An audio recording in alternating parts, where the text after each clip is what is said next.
सामने पर आपको जो नदी नज़र आ रही है ये है नर्मदा नदी, और इसी के जस्ट सामने पर अगर हम देखेंगे तो सामने पर वहाँ पे हैं ओमकारेश्वर ज्योतिर्लिंग। लोकेशन चेक कीजिएगा गाइस। बाकी हम लोग यहाँ पे ओमकारेश्वर ज्योतिर्लिंग के पास में बिल्कुल पहुँच चुके हैं। यहाँ पे भस्म आरती जो है सुबह 4 बजे स्टार्ट होती है, जिसके लिए यहाँ पे 1 बजे से लाइन लगानी हम लोग को पड़ेगी। मंदिर में पहुँचते दोस्तों हम लोग को यहाँ पे अपना चेक इन वगैरह कराना होगा। साथ ही साथ भस्म आरती का जो अनुभव था दोस्तों बिल्कुल यहाँ पे अलग था। चलिए तो फाइनली यहाँ पे टुकटुक ने भाई हमारे यहाँ पे होटल पे छोड़ दिया है। इंदौर एक ऐसा शहर जो अपनी सफाई, स्वाद और संस्कृति के लिए पूरे भारत में मशहूर है।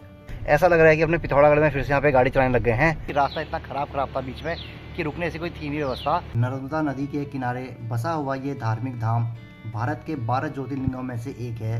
हर तरफ हर हर महादेव की ध्वनि गूंजती है और आपका रोम रोम शिवा में विलीन हो जाता है।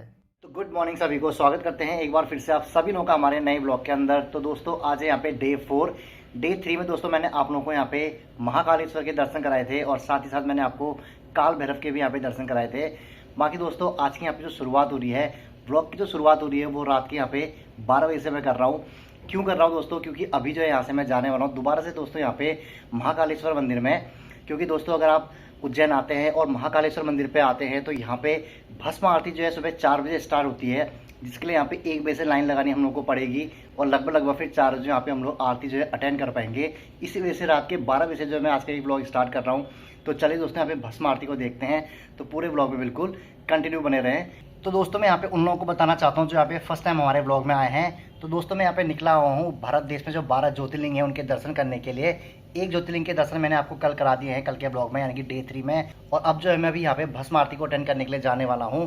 तो दोस्तों यहाँ पे भस्म आरती अगर आप लोग भी अटेंड करना चाहते हैं तो उसके लिए आपको यहाँ पे परमिशन लेनी पड़ती है। अगर आप ऑनलाइन यहाँ पे अप्लाई करेंगे तो लगभग आपको जो है 2 महीने पहले अप्लाई करना पड़ेगा, तभी जाके यहाँ पे आप लोगों का नंबर आएगा।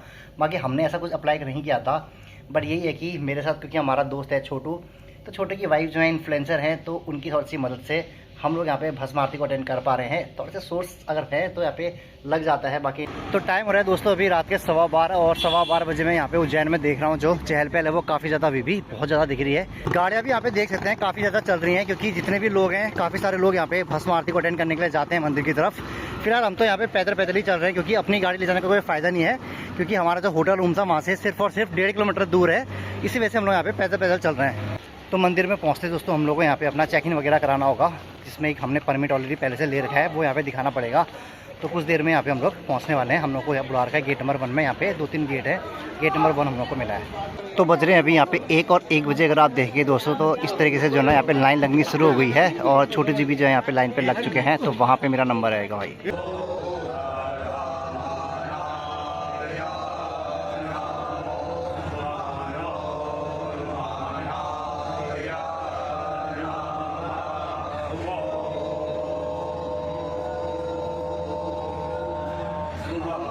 तो इसी के साथ दोस्तों यहाँ पे जो भस्म आरती हम लोग देखने के लिए आए थे वो समाप्त हुई। साथ ही साथ भस्म आरती का जो अनुभव था दोस्तों बिल्कुल यहाँ पे अलग था। बाकी 12 बजे से हम लोग यहाँ पे लाइन पे खड़े हुए थे और अभी यहाँ पे 6:15 हो गया है और 6:15 बजे से हम यहाँ पे एग्जिट हुए हैं। तो अब चलते हैं यहाँ से सीधे अपने होटल की रूम की तरफ। बाकी दोस्तों यहाँ पे की जो दुकानें हैं रात भर इस प्रकार से खुली थी, बस एक आधी दुकान यहाँ पे जो है बंद की थी, लेकिन उसके अलावा जो है यहाँ पे सारी दुकान जिस तरीके से रात में खुली थी उसी तरीके से यहाँ सुबह भी खुली है। बाकी दोस्तों अभी आरती देखने से तो आगे हैं, लेकिन ये है कि हमारे पास समय की थोड़ी सी कमी है। इसी वजह से आते समय तो हम लोग पैदल आए थे भाई, रात के 12 बजे आना पड़ा था, आपको तो बताइए है। इसलिए जाते समय भाई ये टुक पकड़ लिया हम लोगों ने। खैर ये होटल में छोड़ देगा 2 मिनट के अंदर ही। चलिए तो फाइनली यहाँ पे टुक ने भाई हमारे यहाँ पे होटल पे छोड़ दिया है। तो ये वाले होटल पे हम लोग रुके थे, इंपेरियल ग्रैंड एस का नाम। बाकी अगर आप लोग चाहें तो यहाँ पे रुक सकते हैं। यहाँ से आपको जो महाकालेश्वर मंदिर है दोस्तों वो लगभग 1.5 किलोमीटर दूर पे मिल जाता है। तो आप वॉकिंग पैदल चल के भी पहुँच सकते हैं वहाँ पे, ज़्यादा कोई दिक्कत है नहीं, मतलब 15 मिनट लगेंगे मैक्सिमम। तो अभी हम लोग यहाँ पे होटल रूम पे पहुँच गए हैं। होटल रूम पे पहुँच के अपना प्लान है कि यहाँ पे थोड़ी देर आराम करेंगे, क्योंकि आज हमको यहाँ पे दूसरे ज्योतिर्लिंग की तरफ भी हमको जाना है, जो कि यहाँ पे उज्जैन में ही रहेगा, जिसका नाम होने वाला है ओमकारेश्वर ज्योतिर्लिंग। तो फिलहाल तो यहाँ पे छोटू रेस्ट करेगा, लेकिन दोस्तों सच बताऊँ तो मेरे पे यहाँ पे रेस्ट करने का कोई समय नहीं है, क्योंकि मेरे को कल का जो है ना पूरा व्लॉग एडिट करना है। क्योंकि कल रात भर आप लोगों को पता ही है हम लोग भाई जगह थे, 12 बजे तो भाई लाइन लगाने चले गए थे, मेरे को व्लॉग एडिट करने का समय नहीं मिला है। खैर कोई बात नहीं, एडिट भी करते हैं और जब समय मेरे का थोड़ा सा रेस्ट भी कर लेंगे। तो बाकी दोस्तों यहाँ पे भाई मैं तो सोया नहीं और छोटी चीज़ें अपना रिलैक्स करके उठ चुके हैं। फिलहाल यहाँ पे अपना प्लान हो रहा है कि सबसे पहले चलते हैं भाई कुछ खाना पीना खा लेते हैं, क्योंकि भाई कल रात को भी हमने थोड़ा सा हल्का फुल्का ही खाया था और अभी यहाँ पे बुफे सिस्टम है होटल के अंदर ही, तो वहाँ पे अपना कुछ खाना पीना खाते हैं और उसके बाद दोस्तों यहाँ से चेकआउट भी करना पड़ेगा हम लोगों को। तो पहले एक बार ब्रेकफास्ट कर लेते हैं भाई, वो सबसे ज़्यादा ज़रूरी है। तो ये होने वाला है दोस्तों अपना ब्रेकफास्ट, जिसमें मैंने लिया है बनाना शेक और कुछ फ्रूट लिए हैं। और बहुत दिनों से जो मैं ढूंढ रहा था दोस्तों, पाव भाजी मेरे को आज मिल गई है, तो भाई मैंने पाव भाजी भी ले रही है यहाँ पे, ये रही। तो करते हैं अपना ब्रेकफास्ट। बाकी छोटे ने यहाँ पे जो है डोसा ले रखा है और पाव भाजी और अपना कुछ फ्रूट लिया है। अभी यहाँ पे समय हो रहा है 11:15 और 11:15 बजे हम लोग जो है अपने रूम से चेकआउट कर चुके हैं। तो आज मैं आपको यहाँ पे दूसरे ज्योतिर्लिंग के दर्शन कराने वाला हूँ, जो कि यहाँ से होने वाला है लगभग 3.5 घंटे का। यहाँ पे हम लोग को ड्राइव दिखा रहा है, जिसका नाम होने वाला है ओमकारेश्वर ज्योतिर्लिंग। तो चले दोस्तों गाड़ी में बैठते हैं। तो इसी साथ करते हैं आज के इस खूबसूरत से सफ़र को शुरू, लेके प्रभु का नाम, हर हर महादेव।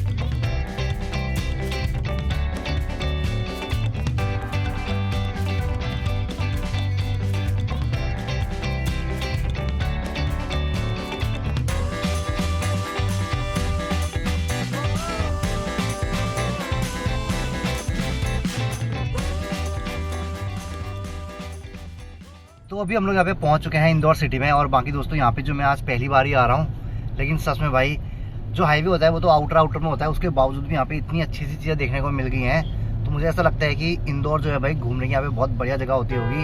कभी अगर भविष्य में मौका मिले तो इंदौर भी घूमेंगे भाई, और बहुत बढ़िया लग रहा है भाई, सिटी बढ़िया है। तो मैं पहुँचा हूँ अभी इंदौर में। इंदौर एक ऐसा शहर जो अपनी सफाई, स्वाद और संस्कृति के लिए पूरे भारत में मशहूर है। मध्य प्रदेश का सबसे बड़ा शहर होने के साथ साथ इंदौर को लगातार कई सालों तक भारत का सबसे साफ शहर का खिताब मिला है। और मैंने सुना है कि इंदौर को मिनी मुंबई भी कहा जाता है। क्यों कहा जाता है, जो लोग जानते हैं कमेंट में मुझे ज़रूर बताएं। तो यहाँ पे जैसे हम लोगों ने इंदौर सिटी को क्रॉस किया, उसके बाद देखिए ऐसा लग रहा है कि अपने पिथौरागढ़ में फिर से यहाँ पे गाड़ी चलाने लग गए हैं।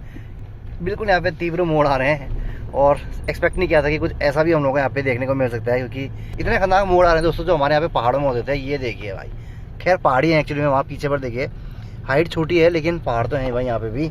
तो अपनी मंजिल जो है यहाँ से अब लगभग 50-55 किलोमीटर बच गई है, और 1-1.5 घंटे बाद हम लोग यहाँ पे पहुँच जाएंगे।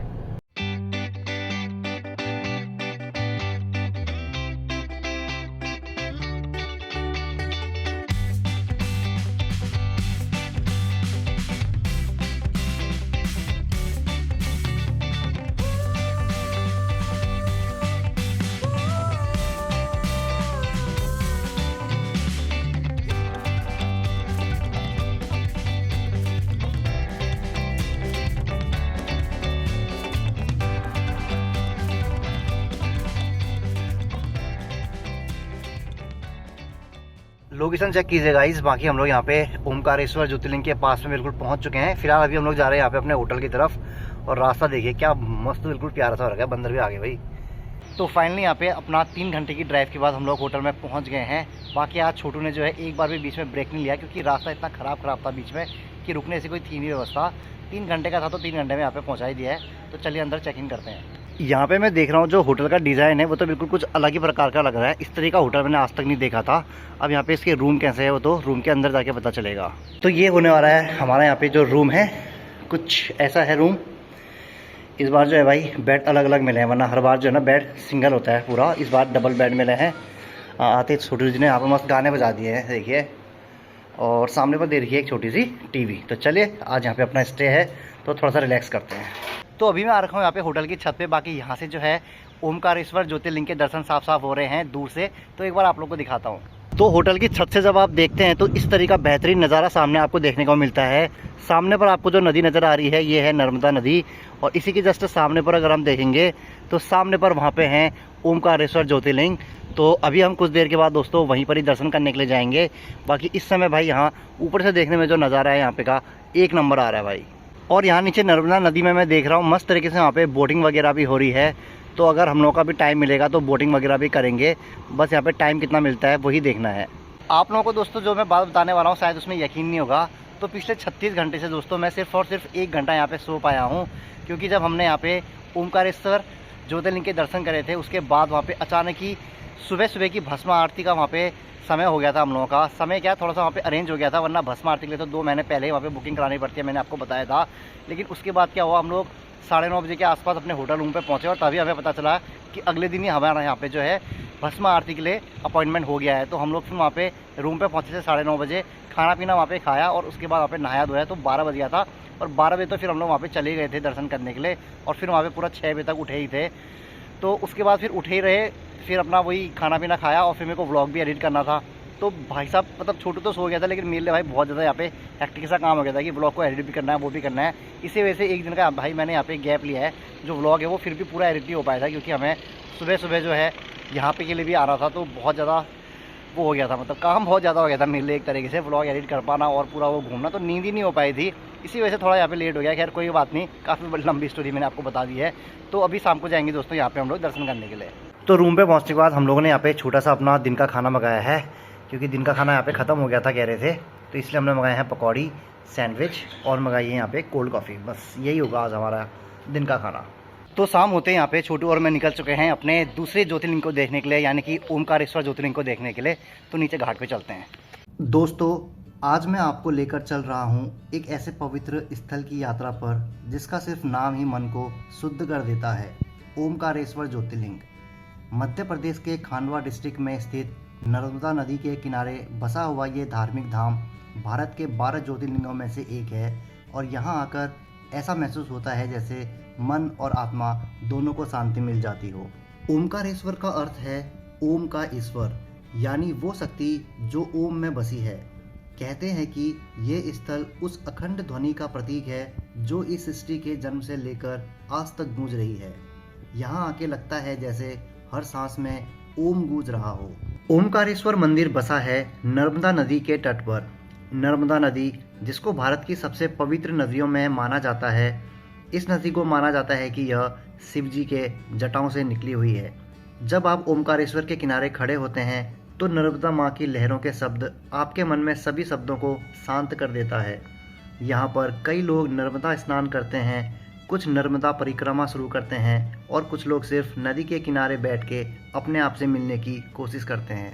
ओमकारेश्वर मंदिर पे आपको शयन आरती, रुद्राभिषेक और नर्मदा आदि भी देखने को मिलती है।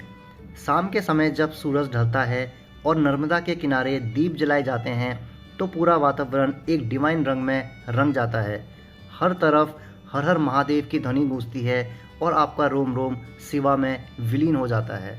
आसपास आपको कई और पवित्र स्थल भी मिलते हैं, जैसे सिद्धनाथ मंदिर, गौरी सोमनाथ मंदिर और ओमकारेश्वर पर्वत के ऊपर स्थित सद्गुरुओं के आश्रम।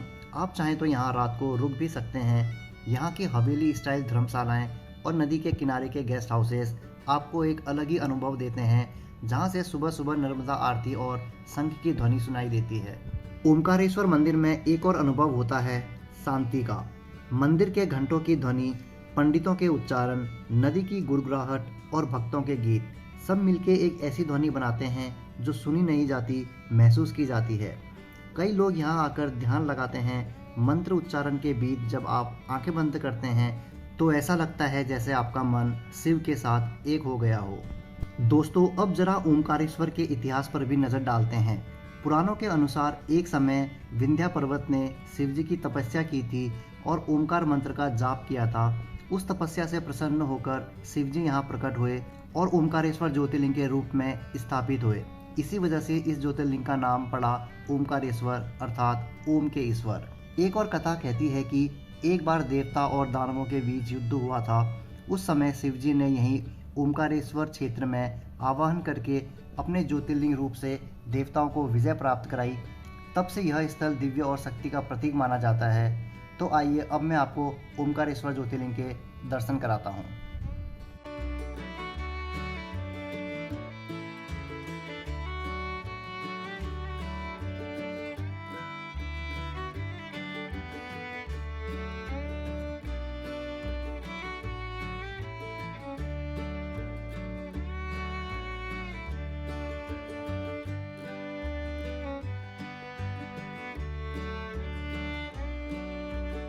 तो दोस्तों इसी के साथ मैंने आज आपको दूसरे ज्योतिर्लिंग यानी कि ओमकारेश्वर ज्योतिर्लिंग के यहाँ पे दर्शन करा दिए हैं। आशा करता हूँ कि आप लोगों ने भी मेरे ब्लॉग के माध्यम से अपनी जो भी प्रार्थनाएं होंगी वो मांगी होंगी। शिव भगवान यहाँ पे सभी भक्तजनों की प्रार्थना पूरी करे, यही हम यहाँ पे कामना करते हैं। बाकी दोस्तों अभी यहाँ से निकलते हैं रूम की तरफ को, और अब हम आपको यहाँ से तीसरे ज्योतिर्लिंग की तरफ लेके जाएंगे। यहाँ से हमारा प्लान हो रहा है कि अब हम गुजरात की तरफ को निकलेंगे कल सुबह। तो यहीं पर ही ज्योतिर्लिंग के पास में झूला पुल है, तो उसके अंदर यहाँ पे हम लोग एक बार देख के आते हैं कि झूला पुल आखिर कैसा दिखता है। तो यहाँ पे है दोस्तों झूला पुल, जिसको देखने के लिए हम लोग आए हैं। बाकी यहाँ से नीचे नर्मदा नदी जो है साफ साफ नज़र आ रही है, और आगे पर देखिए वहाँ पे काफ़ी सारे लोग खड़े भी हैं। तो ये है दोस्तों यहाँ पे ओमकारेश्वर ज्योतिर्लिंग के पास में जो झूला पुल है, और ये पुल काफ़ी बढ़िया लग रहा है। यहाँ पे काफ़ी ऊंची ऊंची वायरिंग से जो है भाई इस पुल को यहाँ पे सपोर्ट दिया गया है, जो कि देखने में भी बहुत अच्छा लग रहा है, और मजबूत भी काफ़ी ज़्यादा है। आराम से इसके ऊपर गाड़ियाँ वाड़ियाँ निकल सकती हैं, इतना ज़्यादा मजबूत यहाँ पे पुल है। नीचे तो यहाँ पे नर्मदा नदी बहती है, जो कि आपको नज़र नहीं आएगी क्योंकि पूरा यहाँ पे रात हो चुकी है। और वहाँ पे मेरे ख्याल से वो हाईवे होगा, हाईवे की वो पूरी लाइट जो है वहाँ पे जल रही है। बाकी यहाँ से अगर इधर की तरफ को देखें तो यहाँ सामने पर आपका ओमकारेश्वर मंदिर है सामने, और नीचे पर है दोस्तों घाट। तो देखिए क्या सुंदर लग रहा है यहाँ पे अभी नज़ारे। तो दोस्तों अगर आप भी अपने जीवन में थोड़ा सा सुकून चाहते हैं, अगर मन में कोई प्रश्न है या बस शिव का एक दर्शन चाहते हैं, तो एक बार ओमकारेश्वर ज़रूर आइएगा। यकीन मानिए ये यात्रा आपके जीवन की सबसे पवित्र यात्रा बन जाएगी।